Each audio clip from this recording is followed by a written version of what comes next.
Hello friends, welcome to Pro Talent and I'm Nitin Parmar. Today we are going to discuss about reservation and we are going to deliberate on varieties of the issues connected to reservation. मुद्दा है supreme court ने central government को डांट लगाई that you cannot provide reservation in promotion for SCs and STs indefinitely. ठीक है, आपको उसको रोकना पड़ेगा. You have to give us data कि क्या दिक्कत है और क्यों आप ये रिजर्वेशन की प्रोविजन को लंबे समय तक चला रहे हैं. दोस्तों, रिजर्वेशन का मतलब क्या होता है पहले समझते हैं. भारत में SC, ST, OBCs, ठीक है, और EWS को हम रिजर्वेशन देते हैं. SC ST का रिजर्वेशन देश के कॉन्स्टिट्यूशन की शुरुआत से, संविधान के शुरुआत से मिला. ओबीसी का रिजर्वेशन मंडल कमीशन के द्वारा 1992 के द्वारा मिला. ठीक है, EWS came by you can से 103rd अमेंडमेंट के द्वारा EWS economically and weaker section को रिजर्वेशन मिला. ओके, ठीक है, इनके पास करीबन 10% का रिजर्वेशन है, इनके पास 27% का रिजर्वेशन है, इनके पास 14% है और इनके पास 7% का रिजर्वेशन है. ठीक है, now why are we providing reservation? The reservation is provided primarily with an understanding कि भैया उन लोगों की, ठीक है, that is certain group of people, okay, because of their historical scenario, ठीक है, because of historical factor, okay, they are not, you can say, developed socially, educationally and economically, okay. ठीक है, तो उनको हम रिजर्वेशन देने की कोशिश करेंगे. फॉर एग्जाम्पल SCs और STs को रिजर्वेशन देते हैं क्योंकि historically they were, you can say, troubled, okay, they were burdened, they were not allowed to be part of the mainstream. तो हमने उनको रिजर्वेशन दिया.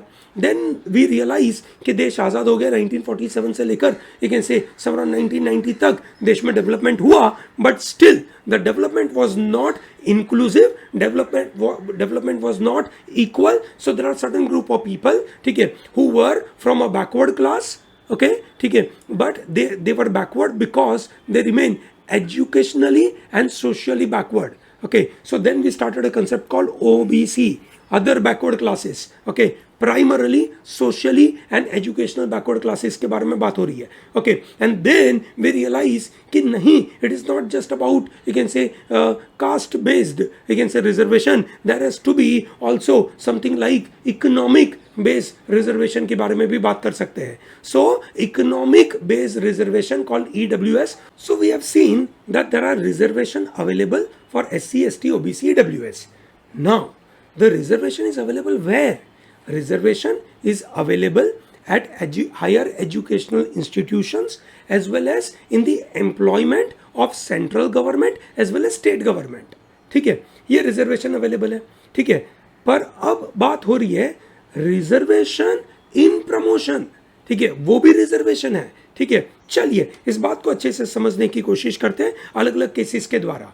सुप्रीम कोर्ट ने यह बात करी that it is very disturbing that union government did not discontinue reservation in promotion for people belonging to scheduled caste and scheduled tribe even after their numbers exceeded upper ceiling limit of 15% and 7.5% respectively. याद करिए, है ना, ये 14% में लिखा था, sorry ये 15 होना चाहिए था. ओके, चलिए ग्रेट. सो दोस्तों, अब बात हो रही है कि रिजर्वेशन क्यों देना पड़ता है. रिजर्वेशन देने का एक बहुत महत्वपूर्ण कारण समझिएगा दोस्तों. मैंने आगे बताया historically they were, you can say, suppressed and thereby you can say they were not allowed to come out. ठीक है, and they could not represent themselves in this economy, in this society, in this country. Now when you can say the kind of community of, let's say, SC or ST or any such community which is not well represented because of some historical factor, ठीक है, but after giving this enabling provision, ये enabling provision हुआ ना, ठीक है, इसको कहा जाएगा, you can say, reservation जिसको हम बोलते हैं, ठीक है, उसको बोला जाएगा positive discrimination. ठीक है, या affirmative, you can say, action कि भाई उनको हम मदद करते हैं. अब इतने साल मदद करने के बाद if they have upgraded and their representation is well enough in the society, then we should remove the reservation, which is logical, which is right, which is justified. Yes or no? तो ये supreme court ने इस बात के ऊपर डांट लगाई. ठीक है, चलिए अब समझते हैं एक मजेदार सा केस. रंगाचारी केस 1962 का, जिसमें आर्टिकल नंबर 16(1) को समझा गया that there is equality. I'm sure you know article number 14 talks about equality before law and equal protection of law. Article number 15 talks about equality. We can say that means state shall not discriminate anyone. State shall not discriminate anyone only on the basis of caste, religion, gender, ऐसे 5 parameter है. And similarly, article number 16 talks about similar ground. State shall not discriminate anyone with respect to public employment. This is about public employment. ठीक है, एक तरीके से equality की बात हो रही है. So article 16(1) confers equality to citizens not only in terms of initial employment or appointment but also in respect of other matters. ठीक है कि भाई आपने लोगों को शुरुआत में नौकरी दे दी, but what about their gratuity, what about their superannuation, what about their terms of service, what about their promotion. ठीक है, उसमें भी इक्वालिटी मेंटेन करनी चाहिए, ऐसा आर्टिकल नंबर 16(1) बोलता है, जिसकी वजह से ये बात चालू हुई दैट रिजर्वेशन प्रमोशन में भी होना चाहिए. ये सुनो, उसका क्या मतलब हो गया, वापस समझते हैं दोस्तों. कोई मिस्टर ए है, मिस्टर बी है और मिस्टर सी है. ये जनरल कैटेगरी से है, ये एससी कैटेगरी से है और ये एसटी कैटेगरी से है. ये सुनो, मानो मिस्टर ए सुपीरियर है और मिस्टर बी जूनियर है. ठीक है, और मिस्टर ए को प्रमोशन मिलने में आगे जो सीनियर वाली पोस्ट है वहां पे अभी जगह खाली नहीं है, पर वहां पे लेट्स से एससी का जगह खाली है. ठीक है, तो इस बंदे को प्रमोशन मिल गया. जब ये बंदे को प्रमोशन मिल गया, can this person be treated at par with mister A in terms of superiority, या उसके ऊपर पोस्ट पे माना जाएगा. अब ये तो बोल दिया प्रमोशन में उनको रिजर्वेशन मिलेगा. ये सुनो, प्रमोशन में रिजर्वेशन मिलने के लिए अगर यू कैन से ये सिस्टम से चलेंगे तो थोड़ा सा इम्बैलेंस होने की संभावना लग रही है. ठीक है, पर दोस्तों अभी तक तो यही चल रहा था. आर्टिकल 16(1) ने भी इस बात को समझा. After 1962 came C.A. Rajendran case. What happened in C.A. Rajendran case? C.A. Rajendran case में 16(4) आर्टिकल नंबर 16(4) को सुप्रीम कोर्ट ने कैसे इंटरप्रेट किया. दोस्तों हमने अभी देखा 16(1) में रिजर्वेशन इन अपॉइंटमेंट बोला और साथ में इक्वालिटी रखने की बात करी. ये सुनो, ठीक है, इक्वालिटी कहां पर, एडिशनल सपोर्ट में, सुपर एन्युएशन में, ग्रेजुएटी में, ठीक है, प्रमोशन में, ये बात करी. तो C.A. राजेंद्रन केस 1968 में सुप्रीम कोर्ट ने आर्टिकल 16(4) को यह इंटरप्रेट करते हुए बोला that it is an enabling provision. It is conferring discretionary power in the hand of state.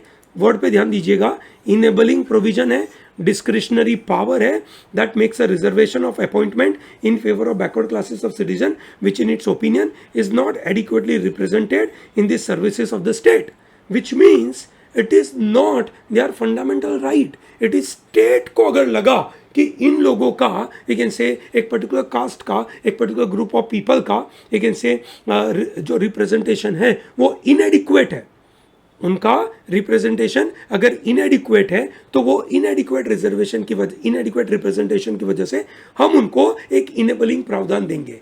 Enabling प्रावधान मीन्स कि अब यह प्रमोशन की बात जिंदगी भर तो चल नहीं सकती. ये सुनो, अगर उन लोगों का रिप्रेजेंटेशन इनफ है, ठीक है, तो भैया उनको ये रिजर्वेशन देना नहीं चाहिए. इंदिरा स्वाने का फेमस केस आया 1992 में, ठीक है, जहां पे कोर्ट ने इस बात के साथ डिसएग्री किया. दैट रंगाचारी का केस था जहां पे आर्टिकल 16(4) बोलता था that reservation is in promotion is there right, पर उन्होंने बोला कि नहीं भैया, that is not possible. Okay, that is not possible. Court ने ये बात क्लैरिफाई करी that it is within the power of the state to extend concession और रिलैक्सेशन, ठीक है, to member of reserve category in the matter of promotion without compromising efficiency of administration. मतलब उनको reservation देना है, दे सकते हैं, एडमिनिस्ट्रेशन एफिशिएंसी को अगर डिस्टर्ब नहीं कर रहा है तो देना चाहिए. Then they also interpreted one more aspect, they also introduce one more concept, ठीक है, कि जब स्टेट ऐसा इनेबलिंग प्रोविजन करता है, ठीक है, तो रिजर्वेशन का जो प्रोविजन है इन प्रमोशन, ठीक है, विथ अ कंसिक्वेंशियल सीनियोरिटी, ठीक है, to any class or classes of post in services under state in favor of SCs or STs in the opinion of state are not adequately represented.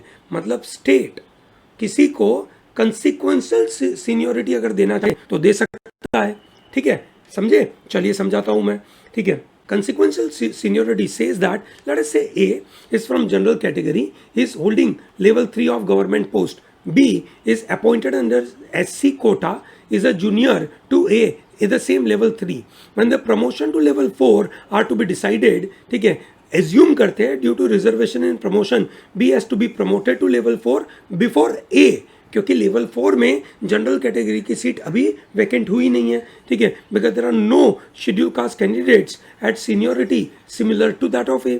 तो इसकी वजह से ये B को ऊपर कर दिया. Now the question that arose was whether A would regain seniority over B when A is promoted to level 4 in the due course. ठीक है, तो सवाल ये पैदा हुआ, ठीक है, कंसिक्वेंशियल सीनियोरिटी का मतलब हुआ that A will not regain her seniority and B will not be considered senior to A within the level of 4, ठीक है, क्योंकि बी वैसे भी ए का जूनियर है और ए को सीनियोरिटी मिलेगी नहीं. क्यों? भाई नीचे वाला अपग्रेड हो गया, ठीक है, वो लेवल 4 में चला गया और जो लेकिन से ए है, ठीक है, वो भी लेवल 3 में है, पर वो ऊपर होगा, पर उसके जूनियर में होगा, पगार ज़्यादा लेता होगा, ठीक है, पर उसका जूनियर माना जाएगा. ये सुनो, तो दोस्तों ये एक बड़ी एनोमाली क्रिएट हुई, ठीक है. तो एक बड़ा फेमस केस आया Ajit Singh versus state of Punjab में, ठीक है. तो यहाँ पे एक नया रूल बनाना पड़ा which is known as catch up rule, ठीक है. दोस्तों ये जो कैचअप रूल था इसको उन्होंने 2 जजमेंट में एक ऐसे निपटा. The rule held that senior general candidate who were promoted after SC/ST candidate would regain his seniority over general candidates promoted earlier. Yes or no? तो उसको अपनी पोजीशन बिल्कुल मिलेगी. Then came Nagaraj versus union of India case, जहां पे ये challenge हुआ कि भैया ये जो कैन से इनेबलिंग रूल थे, ठीक है, which is can say कंसिक्वेंशियल seniority और कैरी फॉरवर्ड रूल, ठीक है, ये सबको इन्होंने चैलेंज किया. सुप्रीम कोर्ट ने बोला नहीं भैया इसकी तो कॉन्स्टिट्यूशनल वैलिडिटी बरकरार है, विच मीन्स जो हमने कैन से बदलाव करा कंसिक्वेंशियल सीनियोरिटी रूल में, ठीक है, वो वैलिड है. कैरी फॉरवर्ड रूल की वजह से ये ऑल द मोर स्ट्रॉन्ग हो गया. However, it is not a fundamental right. If someone from SC community asks कि नहीं ये मेरा फंडामेंटल राइट है तो ये नहीं चलेगा, ऐसा उन्होंने बोला.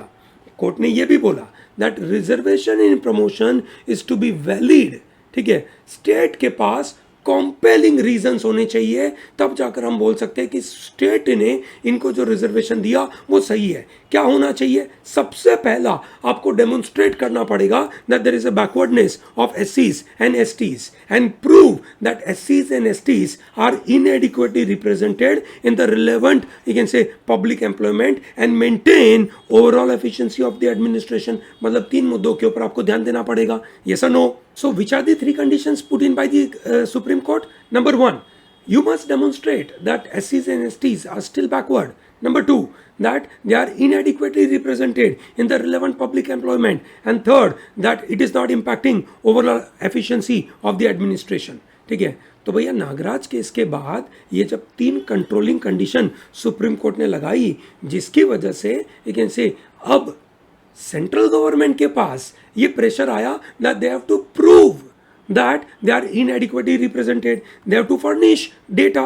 बराबर है. सो कोर्ट ने स्टेट को क्रिटिसाइज किया कि आप ये तो डेटा नहीं बता रहे हो, आप ये नहीं बता रहे हो that they are you can say considerably backward. बराबर है. 2018 में जर्नल सिंह वर्सेस लक्ष्मी नारायण गुप्ता का केस आया, जहां पे 5 जज बेंच बैठी, which is a constitutional bench बैठी. उन्होंने यूनिनिमसली बोला दैट यू कैन से जो भी रिजर्वेशन प्रमोशन में दिया गया था, it is you can say should not be considered by a larger bench. And we said that is supreme court said that reservation is not a fundamental right.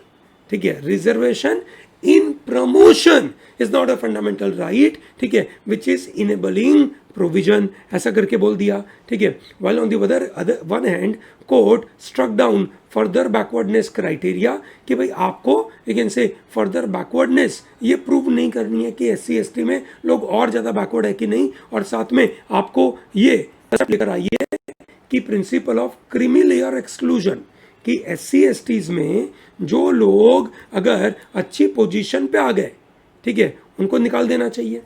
Creamy layer exclusion extends to SC ST, बराबर है, ये उन्होंने करने की कोशिश करी, ठीक है. पर दोस्तों यहाँ पे काफ़ी ज़्यादा पॉलिटिकली अप्रोर होने लगा, ठीक है. पॉलिटिकली अप्रोर होने के बाद सुप्रीम कोर्ट का जो भी जजमेंट आया उसके बाद गवर्नमेंट ने उसको मॉडिफाई कर दिया कि नहीं भैया, जो रिजर्वेशन है इन प्रमोशन, ठीक है, उसको हम देंगे. सरकार ने बोल दिया कि we are going to give reservation to SC ST in promotion, जिसके ऊपर सुप्रीम कोर्ट ने डांट लगाई that you are giving reservation in promotion for SC ST for a long period of time without giving data is not acceptable to us. Please give us data, only then we are going to accept your argument. ठीक है, ऐसा उन्होंने बोला. I believe the center idea of reservation in promotion is clear in your mind. Is that very clear? अगर आपके मन में कोई सवाल है, कोई क्वेश्चन पैदा होता है तो आप कमेंट सेक्शन में डालिए. I will be more than happy to clear that doubt. Okay? Thank you for watching this. Don't miss out to like this video, subscribe to our channel and tell to large number of people to be part of Pro Talent. Okay? Thank you. Have a good day.